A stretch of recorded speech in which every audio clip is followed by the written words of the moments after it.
Bago ko simulan ang piyesa kong ginawa, hayaan nyo muna na sabihin ko mga katagang na kahit ang kabataan ay dumarating sa kamalian, hindi yun rason para sila ay panghinaan at wag nang lumaban, sapagkat ang kabataan may sari-sariling paraan para sila ay makatayo sa kanilang pinagdadapaan. Kaya ang title ng tulang ito ay pinamagatang Katapangan para sa pagbangon ng kabataan.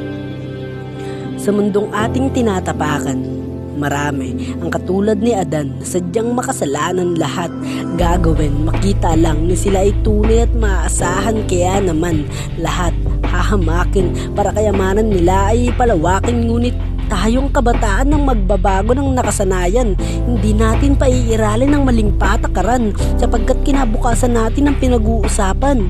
Ngayong darating na botohan, asahan niyong di na makakaupo ang mga mapanling lang na politik at politikong kailanman ay mapagbalat katayuan. Hindi lang kami basta kabataan, kundi kami ang pag-asa ng bayan, paiiralin ang tamang patakaran.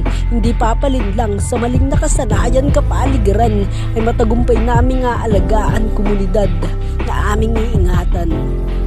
Pagkakaisa na patuloy naming gagampanan, ganyan ang kabataan ngayon, ang magpapatuloy ng tama at hindi ang maling nakikita. Kami ang magsisimbulong salamin sa kapwa kabataang nabubulag sa maling paningin, palalawakin ang pagrespeto at dalangin, aalisin ang kapwa nating naalipin, babaguhin, maisaayos lang ang bayang atin. Nabulag man minsan sa kasinungalingan, nabingi man minsan sa kasabihan, naakit man sa perang ginintuan, nadapaman sa kabuhayan, hindi yun hadlang para kami ay panghinaan at wag nang lumaban. Sapagkat sa pagkakataong ito, kami ay unting-unting tatayo at lalaban. Ipapakita sa lahat na ang kabataan ang tunay na susi para sa kaginhawaan ng kabuhayan. Kabataan, kabataan, kabataan. Itatak mo yan sa isipan na balang araw, kabataan na mag-aangat ng ating bayan.